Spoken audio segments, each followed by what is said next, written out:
I've been asked to share some information about how NLP can help obsessive compulsive disorder, or OCD.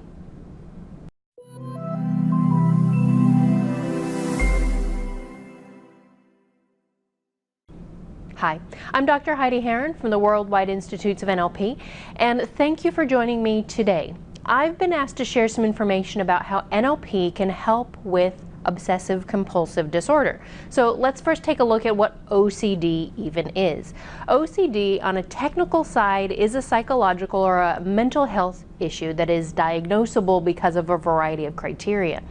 We say often to people, he's very OCD about that. And usually when we say that, we mean something like he's very prescribed or analytical about something. All the ducks need to be in a row. But being OCD and really being OCD and having a diagnosable aspect of OCD is an anxiety disorder. There are lots and lots of different ways that a person can be OCD. The obsessive compulsiveness of a behavior comes about. It might be a behavior like washing hands, checking doors, touching something a number of times, saying the same thing over and over again, having a routine and a set routine of how somebody does something. I'm working with a client at the moment who has some OCD tendencies about how she leaves her house. And she has a list of about 15 things that she needs to do in a specific order. And if they're not done, she has to start over. And her aspect is that if she doesn't do it, something will go wrong. It's not necessarily I'm jinxed kind of thing or a voodoo spell. It's just in her mind, something will go wrong in the world if she doesn't follow these steps. It could be ruminating or thinking about something compulsively and without the ability to stop. What I've noticed when I'm working with clients that present with OCD type behaviors, and I'm not a diagnoser, I might have the credentials to be able to do so in some way, but I don't know that labeling somebody with a disorder actually does any service. I think it's more of a disservice to people. So I call it more behaviors because it's the behaviors, the tendencies that people have. And especially when they have a hard time controlling them, it becomes that obsessive compulsive thing they do and do and do. In my practice, when I'm working with NLP with those OCD tendencies, I'm looking at what is the purpose behind it. I'm communicating with the symptoms of OCD, be it overthinking, be it checking, counting, doing something, that repetitive motion or repetitive behavior over and over in that sequence. Time and time again, I find people come back to a lack of safety. And they're trying to control something. And unconsciously, most likely, a pattern has started at some point in their history that says, I'm not safe.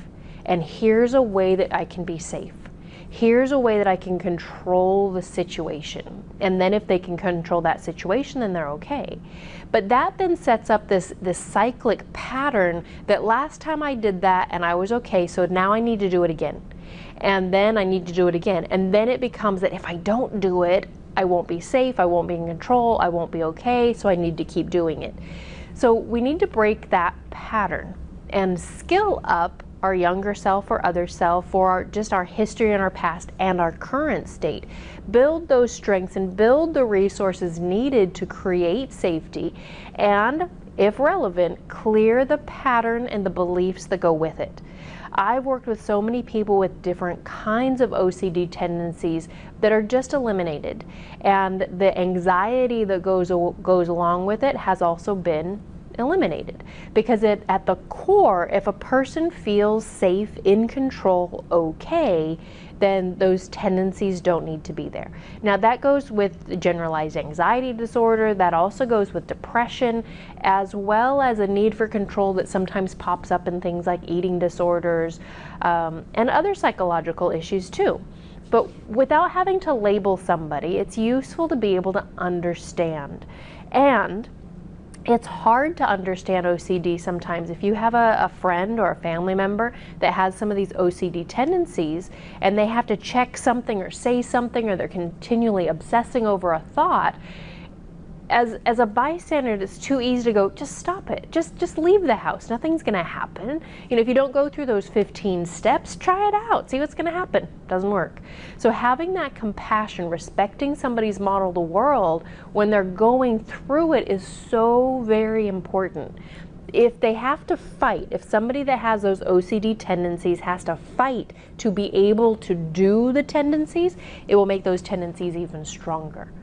But when we can respect the model of the world of somebody and say, okay, I know you need to do these 15 things, or I know you need to check the lock over and over again, go for it, do it. And when you're ready to shift that, let's find some space of safety or comfort or confidence, or that other C word, that control, find some control. And NLP can help with that, because we're building those resources, clearing those interferences in order to help somebody move from where they're at to where they want to go. So I love the psychotherapeutic aspects of NLP, and yep, it can help with something even like OCD. Thank you very much for the question about OCD. If you have any other questions, feel free to ask me. Just put some comments below so that I can know what you want to hear me talk about. And as always, if you haven't yet subscribed to the channel, please do. Check out some of the other videos and like them as well. And I will see you online soon. Thanks.